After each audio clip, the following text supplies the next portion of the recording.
When one speaks of the awakening of the spirit, one touches upon the most delicate and the most perilous domain of human existence. To be spiritually awake is to see the invisible operations of the psyche laid bare before one's consciousness. It is to hear the murmurings of the unconscious which most men strive all their lives to silence. Yet, paradoxically, this awakening, which appears as a liberation, rarely produces peace in the world of men. Rather, it provokes irritation, hostility, and the subtle resistance of those whose egos cannot tolerate such lucidity. To awaken spiritually is, in effect, to disturb the collective slumber, and those who sleep resent the one who dares to open his eyes. Permit me to begin from the foundation of my life's work, the discovery of the unconscious. Each human being imagines himself to be a master of his own mind, an autonomous ego that decides, chooses, and reasons freely. But the truth which psychoanalysis has revealed with painful clarity is that the ego is merely a small island surrounded by the vast and restless sea of unconscious motives. The ego is not the monarch it pretends to be. It is rather the servant of deeper forces. The I with its passions, and the superego with its tyrannical demands. When a person becomes spiritually awake, he perceives this hierarchy reversed. He recognizes that the conscious mind is not the source of his being, but only the instrument through which ancient, obscure energies find expression. To such a person, the dream, the slip of the tongue, the irrational fear, are not errors but revelations. He no longer takes the rational facade as reality. He sees through it, and that vision irritates those who still believe the facade to be truth itself. The ego of man clings to the illusion of control, for it fears the chaos of the unconscious. Civilization, indeed, is built upon this repression. We suppress instincts in order to live together. We sublimate desires to create art, religion, and law. Yet all this repression requires energy, and the ego becomes tense, defensive, fragile. It maintains its dignity by insisting on its superiority, by declaring, I am civilized, I am rational, I am moral. But when it encounters one who is spiritually awake, who lives not in denial, but in awareness of the unconscious, it senses senses danger, for such an awakened being mirrors back to others the falsity of their self-constructions. The ego feels exposed, stripped of its borrowed garments, and like a child caught in mischief, it grows angry. Hence the irritation, the hostility, the subtle attempts to ridicule or diminish the awakened one. We see this dynamic in all epochs of human history. The prophet, the mystic, the thinker who glimpses beyond the veil, they have always provoked resentment. The very light they bring casts shadows, more sharply defined. The people who live by convention feel this illumination as an accusation. They are not aware, of course, of the true cause of their discomfort.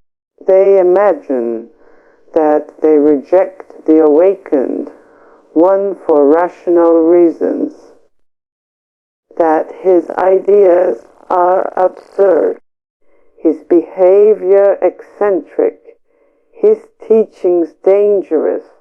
Yet beneath these rationalizations lies the deeper truth. They reject him because he stirs their own unconscious conflicts. His presence threatens the fragile equilibrium by which they sustain their sense of self. The ego is like a carefully constructed dam holding back the flood waters of instinct and fear. The spiritually awake person, by his mere existence, creates a crack in that dam. He does not mean to. Often he is gentle, compassionate, even reticent. But the sight of his freedom reminds others of their bondage, and so they hasten to repair the breach by attacking the one who caused it. They do not know that what they attack is not truly him, but what he represents, the possibility of another order of being. To awaken spiritually is to become a mirror in which others see what they cannot bear to see in themselves. It is a curious paradox that the ego, which exists to protect us from anxiety, becomes the greatest source of anxiety when confronted with spiritual truth. When the ego perceives the presence of one who is inwardly free, it feels its own limitations keenly. It senses that its values, success, prestige, possession, are hollow. The spiritually awake individual does not depend upon external approval. His satisfaction arises from within, from a reconciliation with the unconscious forces that govern life. Such a man cannot easily be manipulated, flattered, or intimidated. He walks with a serenity that others interpret as arrogance, with detachment that others mistake for indifference. In reality, he has simply ceased to be enslaved by the ego's incessant demands. Yet to those still captive, such freedom is intolerable, for it reminds them of their own servitude. Let us examine, from a psychological perspective, why the ego reacts with irritation rather than indifference. Irritation is a defense, a small, conscious discharge of a much greater unconscious tension. When we encounter a person who unsettles us, we rarely admit, "He makes me see my own contradictions." Instead, we project. We attribute to him the qualities we cannot accept in ourselves. The spiritually awake man becomes the screen upon which others project their repressed desires and fears. They may accuse him of pride when it is their own pride that feels wounded. They may call him deluded when it is their own reality that has been exposed as fragile illusion.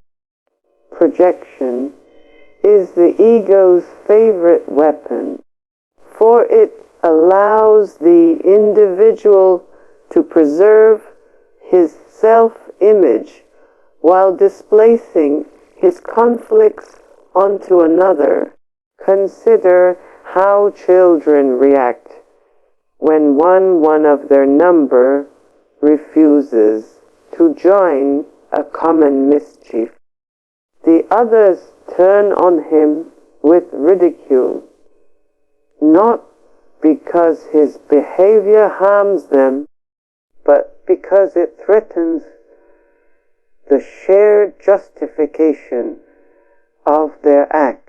So too in adult life, groups are held together not only by love, but by common repression. When one member transcends the group's level of consciousness, he becomes a danger to the cohesion of the rest. Their irritation is not a personal emotion. It is the instinctive defense of the collective ego. They sense dimly that the awakened one has withdrawn his energy from the social life, and this withdrawal deprives the group of the libidinal bonds that sustain it. Civilization itself depends on a vast network of shared illusions. We must agree, for example, that certain symbols have absolute value: money, status, nationality, morality. Without such agreements, society would dissolve into chaos. Yet the spiritually awake individual perceives these values as relative, symbolic, not absolute. He may still participate in them outwardly, but inwardly he knows their contingency. The ego, which draws its strength from identification with these collective ideals, feels endangered by such relativism. Hence the resentment of society toward those who are free of its hypnotic spell. The irritation of the ego is the fear of dissolution.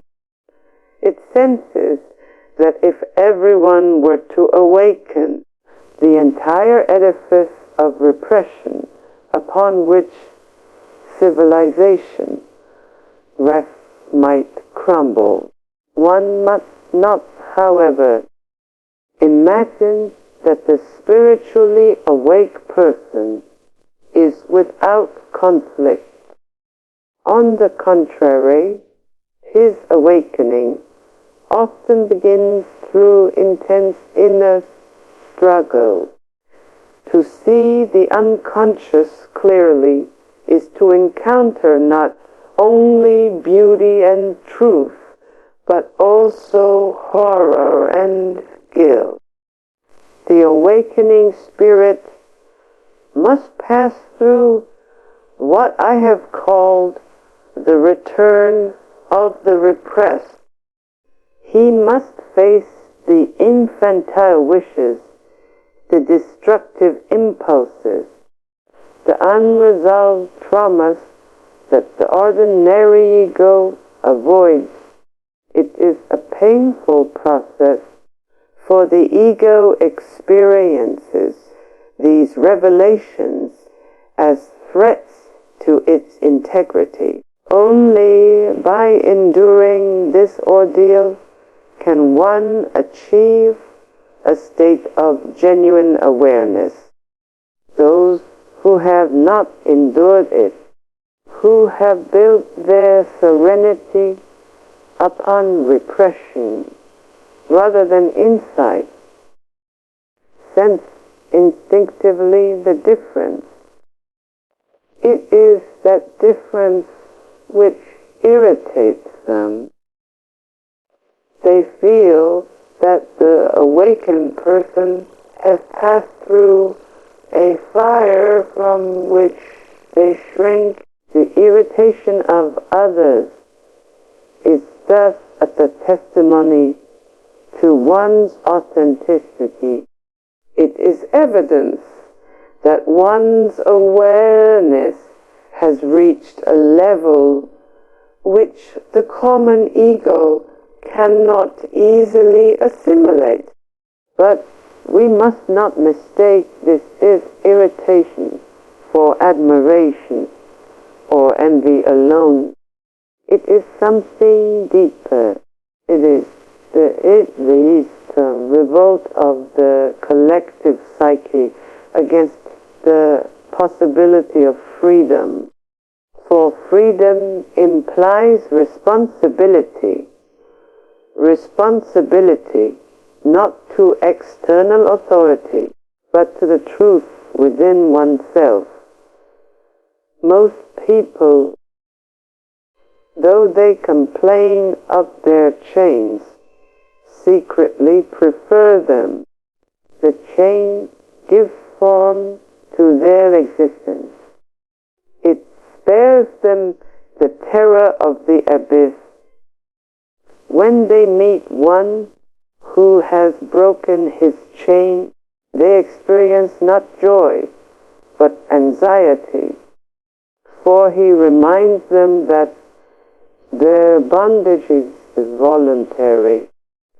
From the psychoanalytic point of view, irritation arises from resistance, the same resistance we encounter in the analytic session. When the patient approaches a painful truth, he often becomes angry with the analyst. He may accuse him of misunderstanding, of arrogance, of cruelty. Yet, what truly provokes this anger is not the analyst's behavior, but the unconscious material that is about to surface. The analyst has merely touched the sore spot. So too in ordinary life, the spiritually awake individual plays unwittingly. The role of analyst to the collective. His presence evokes the repressed contents of the communal unconscious. Envy, fear, guilt, longing.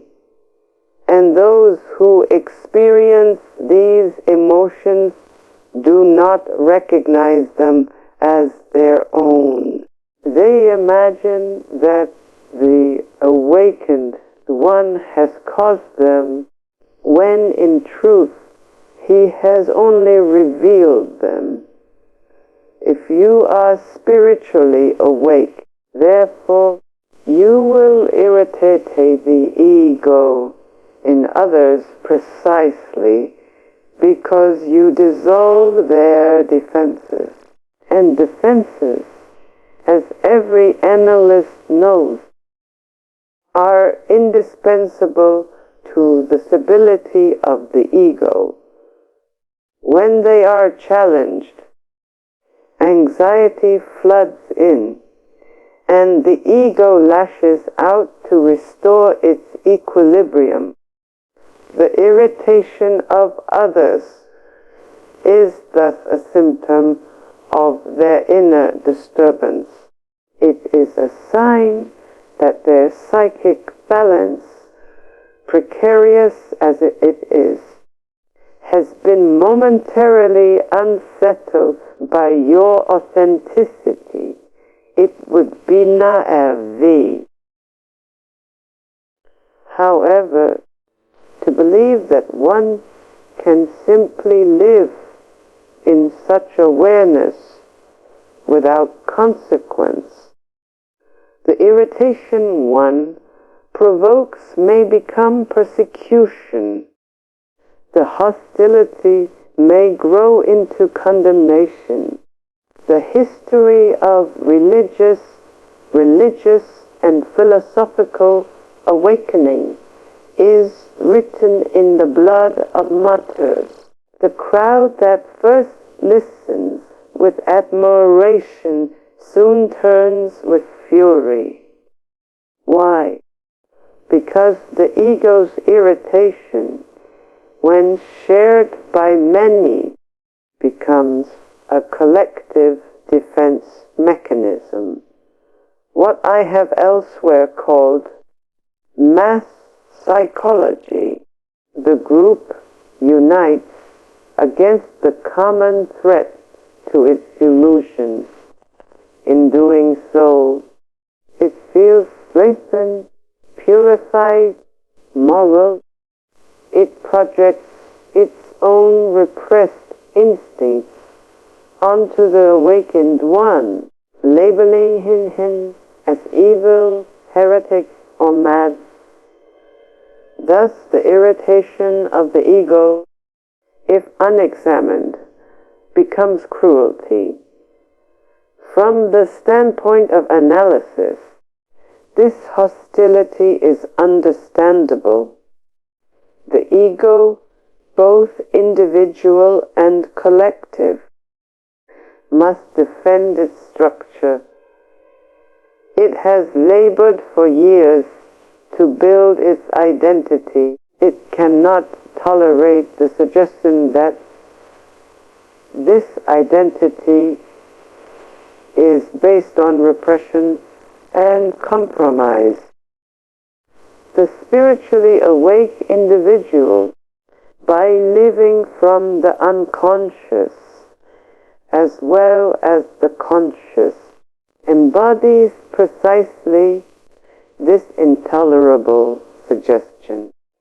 He demonstrates that there exists another mode of being, one not governed by fear, not obsessed with control. His very calmness becomes a provocation. The neurotic, who is perpetually anxious about loss, perceives such calm as indifference. The moralist, who defines himself by obedience, perceives it as rebellion. The intellectual who prides himself on reason perceives it as mysticism. Each reacts according to his particular ego formation, yet all are united in their irritation, for all feel the same unconscious threat. Let us look more closely at what it means to be spiritually awake. It does not mean to be without instincts, without conflicts, or without desire. Rather, it means to be conscious of them, to recognize the play of forces within oneself without identifying completely with any of them. The awake person does not repress his desires, but neither is he enslaved by them. He sees that the ego, which claims to be the self, is but one part of the psychic totality, a mediator between instinct and ideal. In this recognition, there is humility, for he knows that he is not wholly master of his fate.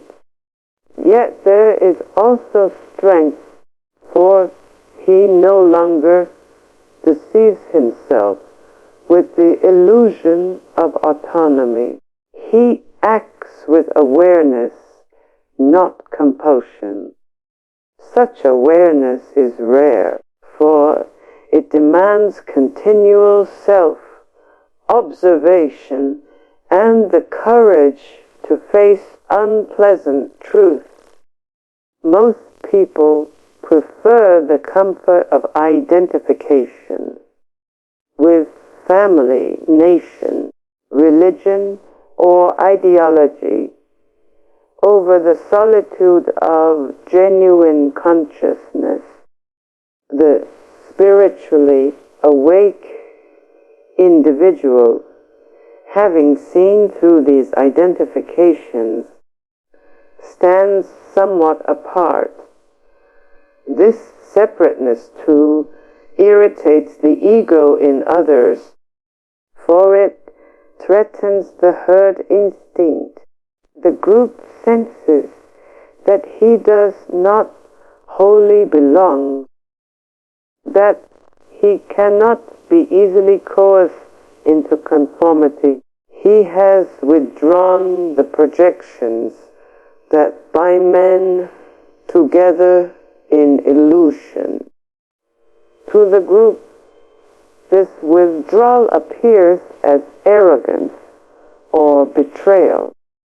They feel rejected, and in their hurt, they retaliate with irritation, gossip, or moral condemnation.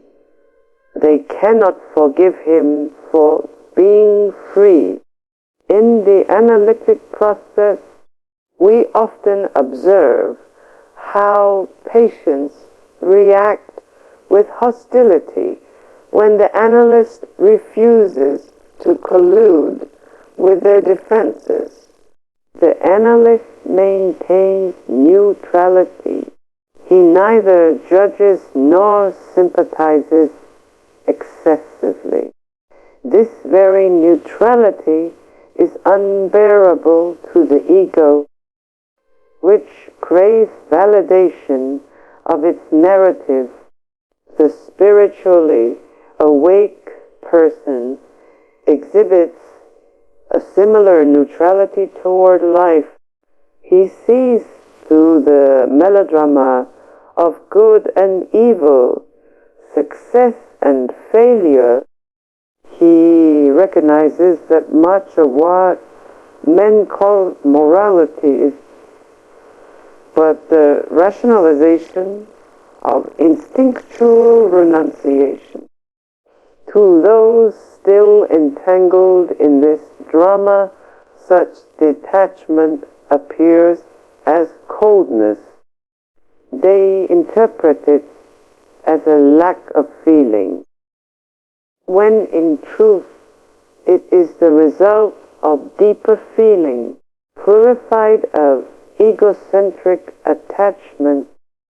Their irritation arises from misunderstanding, but also from envy. They wish for the same serenity, yet fear the price of obtaining it. The irritation one provokes is then both a psychological reaction and a moral test.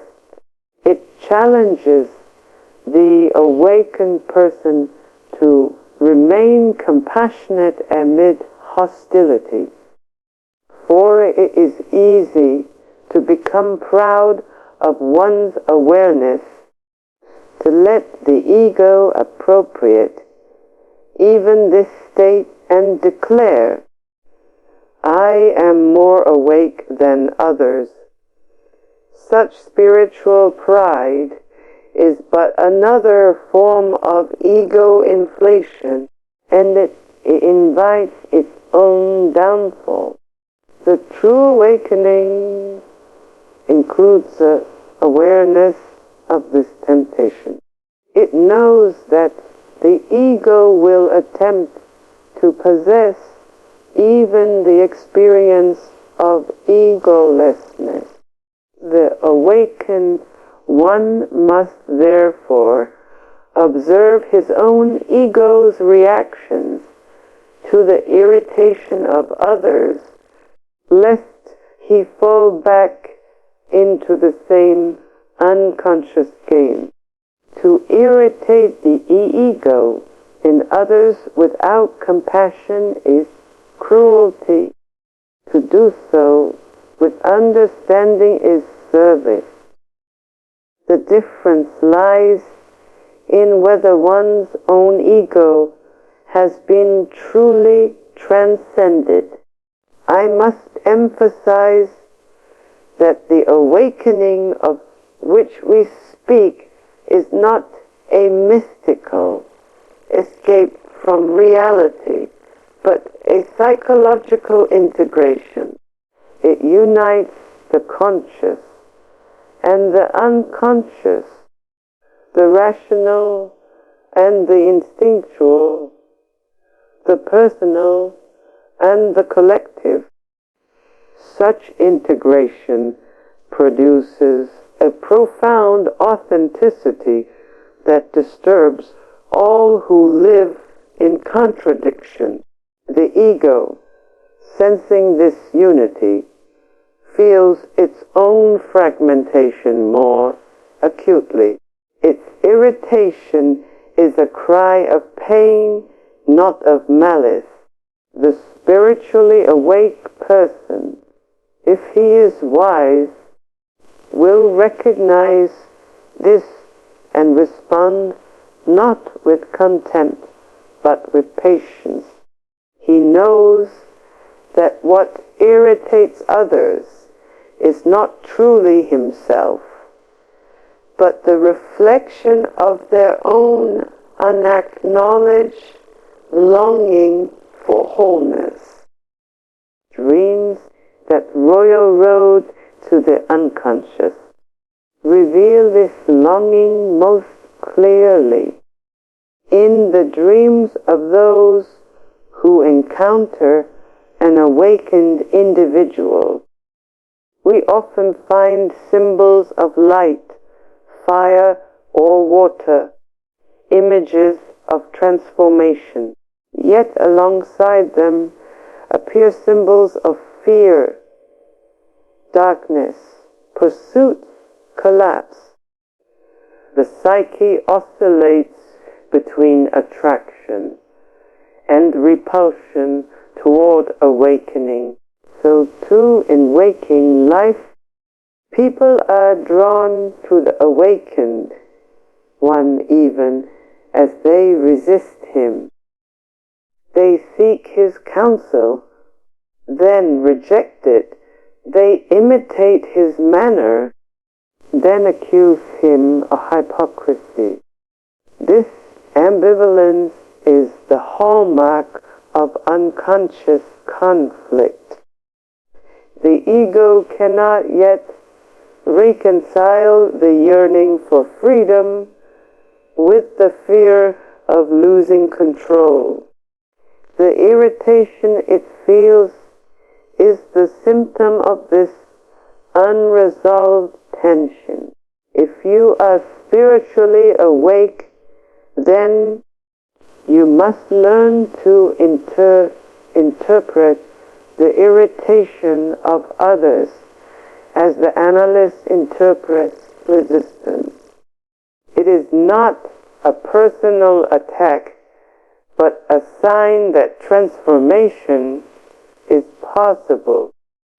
The psyche resists only what threatens to change it. Therefore, when you encounter hostility, ask yourself what unconscious truth in them has your presence awakened. To recognize this is to maintain equanimity amid opposition. The awakened person, like the analyst, must possess not only insight, but endurance. He must tolerate the projections of others without retaliation, knowing that these projections are confessions in disguise. Let us also not forget that within each of us resides the same ego that resists awakening. The irritation we provoke in others is mirrored by the irritation we feel when confronted with a still greater awareness. There is no final awakening. There are only degrees of consciousness. The ego, however refined, will always defend its boundaries. Therefore, humility is the safeguard of the awakened state. The moment one believes oneself beyond irritation, one has fallen back into the ego's trap. True awakening includes awareness of one's own lingering darkness. It is this humility that transforms irritation, both given and received, into opportunity for growth. I have often observed in analysis that patients who begin to see through their own defenses experience loneliness. They can no longer participate in the nage joys of the group, nor yet have they found companions at their new level of consciousness. The spiritually awake person endures a similar solitude. He walks among men, but is not entirely of them. His speech, though plain, carries a resonance that others cannot hear without discomfort. Yet this solitude is not barren. It is the necessary interval during which the psyche adjusts to its expanded awareness. If he endures it without bitterness, he becomes a source of quiet illumination to others. Over time, some of those who once felt irritation may begin to awaken themselves. Thus irritation, when understood, becomes the seed of transformation.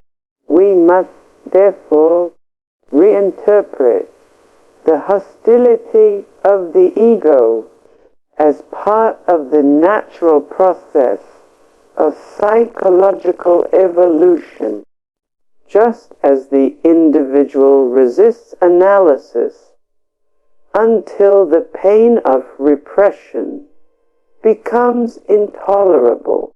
So humanity resists awakening until the contradictions of civilization become unbearable. The irritation of the ego is the prelude to crisis, and crisis is the precondition of growth. Every advance of consciousness has been preceded by conflict. The spiritually awake individual serves as a catalyst for this process, whether he wills it or not.